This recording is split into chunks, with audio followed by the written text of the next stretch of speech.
Hey story lovers, welcome back to my channel. আজ আমি তোমাদের সাথে ক্রাশোলজির এপিসোড 3 এর বাংলা এক্সপ্লেনেশন শেয়ার করব। বাট ইয়ার ভিডিওতে যাওয়ার আগে প্লিজ আমাকে কমেন্ট করে জানাও যে তোমাদের স্টোরিটা কেমন লাগছে। ইয়ার তোমাদের জন্য আমি এত কষ্ট করে ভিডিও বানাই, সো এইটুকু তো আমি ডিজার্ভ করি। সো আর বেশি বকবক করছি না, চলো এক্সপ্লেনেশন শুরু করা যাক।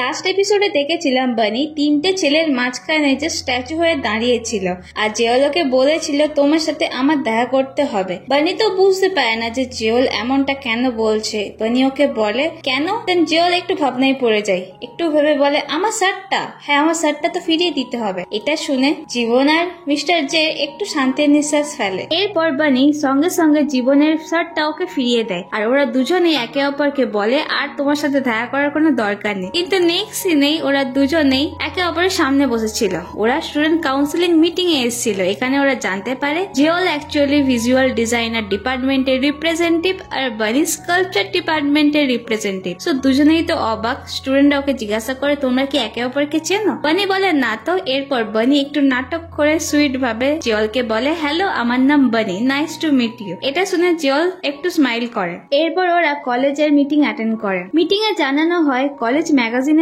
জন্য মিস্টার জের ইন্টারভিউ নিতে হবে, কিন্তু মিস্টার জে ইন্টারভিউ দেবে না বলে মানা করে দিয়েছে। আফটার মিটিং স্টুডেন্টরা রেস্টুরেন্টে পার্টি করে। এরা একসাথে গেম খেলে। বানি আর জেওল হেরে যায়, তাই ওদেরকে একসাথে ড্রিঙ্ক করতে বলে। তখনই একটা ওয়েটারে ধাক্কা লাগে। বানি পড়ে যাচ্ছিল, তাই জেওল ওকে আঁকড়ে ধরে। আর কিছু সময়ের জন্য বানি আর জেওলের মধ্যে টাইম স্টপ হয়ে যায়, যেমন ড্রামাতে দেখায় আর কি। বানি ছোট, ও জেওলের বুকের কাছে ছিল। ও যখন মাথা তোলে জেওলের মুখে লেগে যায়। বানি ওকে আবারও বোঝানোর চেষ্টা করে যে ওর এমন কোনো ইন্টেনশন ছিল না। আফটার পার্টি বানি আর জেওল সব স্টুডেন্টকে বাই বলার পর ওরা দুজনই ট্যাক্সির জন্য ওয়েট করছিল। দেন জেওল দেখে একটা গাড়ি খুব স্পিডেই বানির দিকেই আসে, তাই ও বানিকে রাস্তার কাছ থেকে সরিয়ে নেয়। তখনই সেকেন্ড একটা গাড়ি এসে বানির ওপর নোংরা জল ছিটিয়ে দেয়। আর বানি ভাবে যে নোংরা জল জেওলের গায়ে পড়বে বলে এইভাবে ওকে টেনে নিজেকে আড়াল করেছে। সো জেওল তো ওকে দেখে একটা স্মাইল করে। বানি বিশাল ফ্রাস্ট্রেটেড হয়ে বাড়িতে আসে। পরের দিন ক্লাসে জীবন বানিকে মিস্টার জের ব্যাপারে জিজ্ঞাসা করছিল। বানি তো সত্যিই জানতো না যে ও যার সাথে কফি খেয়েছে সেটাই মিস্টার জে। বানির কাছে এটা পুরো স্বপ্নের মতো। ও ভাবছিল যেভাবে মিস্টার জের সাথে দেখা হয়েছে এটা ডেস্টিনি ছাড়া আর কি হতে পারে। দেন ক্লাসে জীবন মডেলের পোজ দেয় আর বানি ওর স্কেচ আঁকে। জীবন কন্টিনিউ বানিকেই দেখছিল, তাই অন্য স্টুডেন্টরা ওকে বলে এদিকেও একটু তাকাও। বানি ওর স্কেচ আঁকে, খুব সুন্দর হয়, তাই ও জীবনকে বলে মডেলকে ভালো দেখতে, তাই একটু এফোর্ট দিতেই স্কেচটা সুন্দর হয়েছে। এটা শুনে জীবন স্মাইল করে। দেন ক্যাম্পাসে মিস্টার জে বানির সাথে দেখা করতে আসে। বানি বলে তুমি এখানে? মিস্টার জে বলে আশেপাশে একটু কাজ ছিল, তাই ভাবলাম তোমার সাথে দেখা করে যাই। এরপর মিস্টার জে বানির স্কেচ ডায়েরিটা দেখে, যেখানে বানি খুব সুন্দর সুন্দর ড্রয়িং এঁকেছিল। তাই মিস্টার জে বানিকে বলে তখন আমি স্টুডেন্ট ছিলাম, এত ভালো স্কেচ আঁকতে পারতাম না। বানি মনে মনে খুশি হয়। এরপর ও মিস্টার জে কে কলেজ ম্যাগাজিনের ইন্টারভিউর জন্য জিজ্ঞাসা করে। মিস্টার জে রাজি হয়ে যায়। বানি বলে কিন্তু তুমি তো স্টুডেন্ট কাউন্সিলিং মেম্বারদের না বলেছিলে না? মিস্টার জে বলে তুমি আমাকে জিজ্ঞাসা করছো আর আমি না বলবো? এরপর মিস্টার জে বানির মাথায় হাত দেয়। এই মুহূর্তে আমার মনে হচ্ছে বানির সাথে দেখা হওয়ার পর থেকে এই বান্দা কন্টিনিউ ওর সাথে ফ্লার্ট করে যাচ্ছে। দূর থেকে জিওল এদের দুজনকে দেখে ফেলে আর ওর এখানে একদমই ভালো লাগে না। জিওলের ফ্রেন্ড ডং হা ওদের দুজনকে একসাথে দেখে বলে বানি নতুন ছেলে পেয়ে গেছে। নেক্সট সিনে বানি আর জীবন একটা স্টোরে ক্যামেরা কিনতে এসেছিল, যেখানে ওদের সাথে জিওলের দেখা হয়। এরই মধ্যে একটা লোকের সাথে জীবনের ধাক্কা লাগে। ওই লোকটা জীবন, জিওল আর ওর বন্ধুর গুড লুকস দেখে ইমপ্রেস হয়। দেন ওই লোকটা একটা পার্স পায়। জীবন আর জিওল দুজনেই হাত বাড়ায়, বাট এই পার্সটা অ্যাকচুয়ালি জীবনের ছিল, তাই জিওল এখানে একটু এম্বারেস ফিল করে আর বানি ওকে দেখে হাসে। স্টোরে যে ভিন্টেজ ক্যামেরাটা কিনেছিল ওটা অ্যাকচুয়ালি জীবনের বোনের জন্য ছিল, ওর বার্থডে। জীবনের বোনের এই ক্যামেরাটা পছন্দ হয় আর ও বুঝে যায় এই ক্যামেরাটা হয়তো বানি ওকে পছন্দ করে দিয়েছে। তাই ও নিজের দাদাকে জিজ্ঞাসা করে তুমি আর বানি কি ক্লোজ? জীবন বলে হ্যাঁ এমনটাই বলতে পারো, ওর সাথে থাকলে আমি মজা পাই। জেওল আর ওর বন্ধু ইউথ আর্ট একাডেমিতে একটা স্টুডিওতে শিফট হয়, যেখানে কোইন্সিডেন্টলি পাশের অফিস রুমটা মিস্টার জে ছিল। মিস্টার জে ওদের দুজনের সাথে হাই হ্যালো বলতে আসে। ডংহার তো বিশ্বাস হয় না, কারণ মিস্টার জে খুবই ফেমাস ছিল। মিস্টার জের সাথে ডংহা হ্যান্ডশেক করে। মিস্টার জে যখন জিওলের জন্য হাত বাড়ায়, জিওল ওর সাথে হ্যান্ডশেক করে না। অবভিয়াসলি নিজের লাভ অ্যারাইভেলকে কেউ সহ্য করতে পারে না। এরপর মিস্টার জে ডংহাকে অফিস ঘুরিয়ে দেখায়। ডংহা জিওলকে বলে মিস্টার জে কত ফেমাস, আর ওনার মতো একজন অ্যামেজিং পার্সন বানির ওপর ক্রাশ খেয়েছে।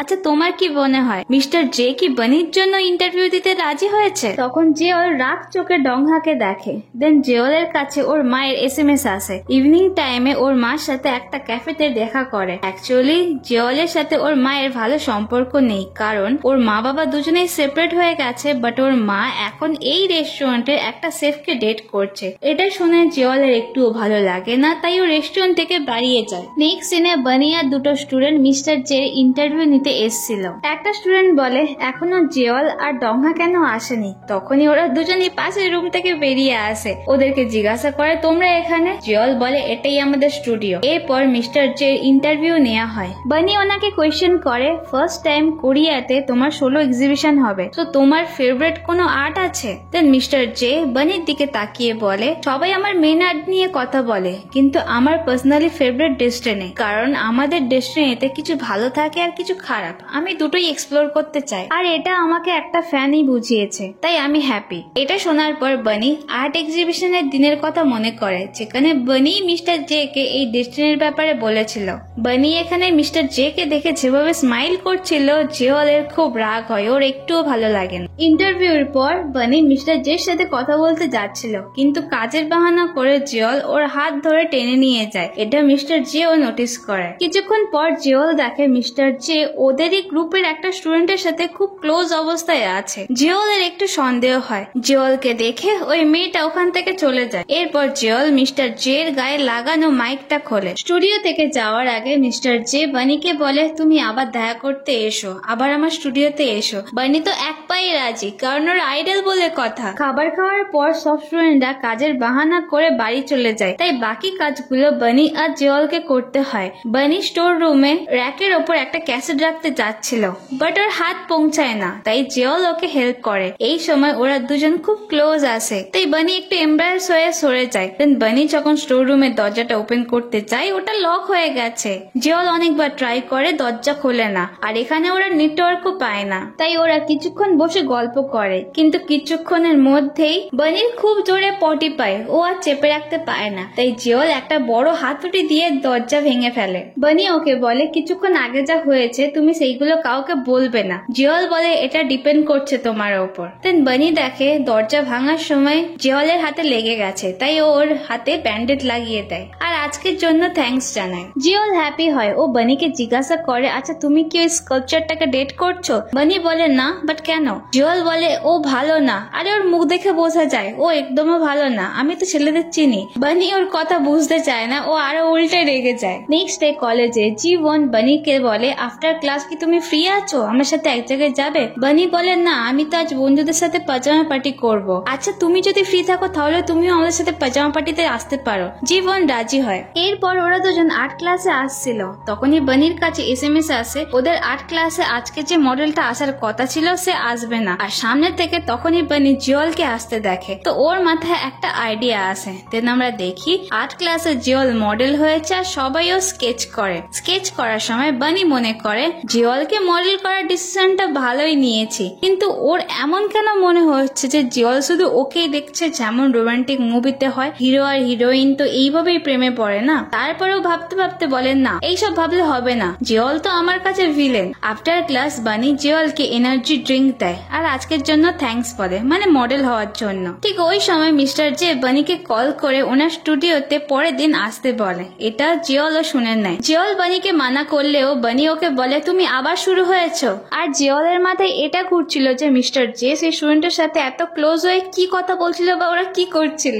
পাজামা পার্টিতে জীবন বানি আর ওর ফ্রেন্ডসদের জন্য খুব ভালো ভালো খাবার এনেছিল, আর এই খাবারগুলো দেখে মনে হচ্ছিল খুবই এক্সপেন্সিভ। পাজামা পার্টিতে বানি ওর ফ্রেন্ডদের জানায় মিস্টার জে কালকে ওনার স্টুডিওতে আমাকে ইনভাইট করেছে। তাই ওর ফ্রেন্ডসরা বলে মিস্টার জে কি ওনার প্রাইভেট স্টুডিওতে তোমাকে একা ইনভাইট করেছে? বানি বলে হ্যাঁ। দেন ওর ফ্রেন্ডসরা বলে তাহলে কি এটা ডেট? বানি বলে জানি না। বানির থেকে তো ওর দুটো ফ্রেন্ড এক্সাইটেড ছিল। এসব শুনে জীবনের ভালো লাগছিল না, বাট ও বানিকে বলে তুমি ওখানে যাওয়ার পরে বুঝতে পারবে। এরপর ওরা চারজন পাজামা পার্টিতে এনজয় করে। পরের দিন আর্ট ক্লাসে বানি জীবনকে জিজ্ঞাসা করে আচ্ছা দেখো তো আমাকে খোলা চুলে ভালো লাগছে নাকি বাঁধা চুলে ভালো লাগছে? জীবন তো বানিকে জাস্ট দেখতেই থাকে। জীবন স্মাইল করে বলে তোমার আউটফিট অনুযায়ী আজ তোমাকে হাই বান করলে বেশি বেটার লাগবে। এরপর বানি ওর সামনেই চুল বাঁধে আর জীবন তো জাস্ট ওকে দেখেই স্মাইল করে।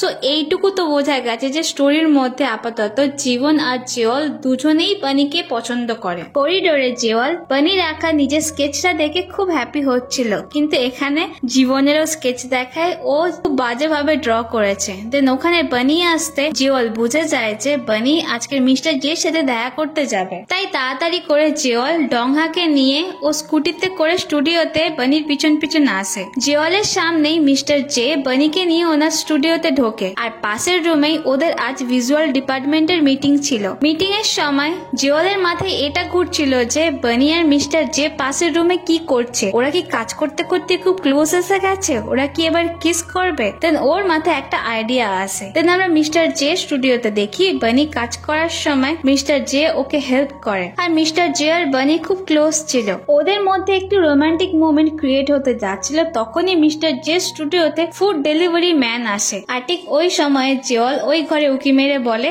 সরি আমি হয়তো ভুল রুমের অ্যাড্রেস দিয়েছি। সো এটাই জেওলের প্ল্যান ছিল। দেন বানি খুব রেগে গিয়ে জেওলের দিকে তাকায়। কিছুক্ষণ পর জেওল শুনতে পায় মিস্টার জে বানিকে বলছে পাশেই একটা ভালো পার্ক আছে, তুমি কি যাবে? বানি তো রাজি হয়ে যায়। তাই জেওলের আবার টেনশন বেড়ে যায়। ইন্টারভিউর দিন মিস্টার জে আর সেই মেয়েটার মধ্যে কি কথা হয়েছিল সেটা শোনার জন্য জেওল অডিওগুলো প্লে করে। ও একটা অডিও খুঁজেও পায়। এটা শোনার পরই জেওল বানির কাছে দৌড়ায়, কিন্তু জেওল অডিওতে কি শুনেছে সেটা আমাদের এখন দেখায় না। অন্যদিকে পার্কে বানি আর মিস্টার জে আইসক্রিম খাচ্ছিল। মিস্টার জে দেখে বানির শুলেস খোলা রয়েছে, তাই ওনার হাতের আইসক্রিমটা বানির হাতে দিয়ে বানির শুলেসটা বেঁধে দেয়। বানি মিস্টার জে এত ভালো জেস্চার দেখে ওনার ওপর তো পুরো ফিদা। তখনই পিছন থেকে জিওল বানির হাত ধরে বলে বানি এখান থেকে চলো। বানির হাতের আইসক্রিমটা পড়ে যায়। বানি তো বুঝতে পারে না যে জিওল এমনটা সবসময় কেন করে ওর সাথে। সো ড্রামা লাভার্স, এখানে এই এপিসোডের এক্সপ্লেনেশনটা শেষ করছি। আই হোপ তোমাদের স্টোরিটা ভালো লাগছে।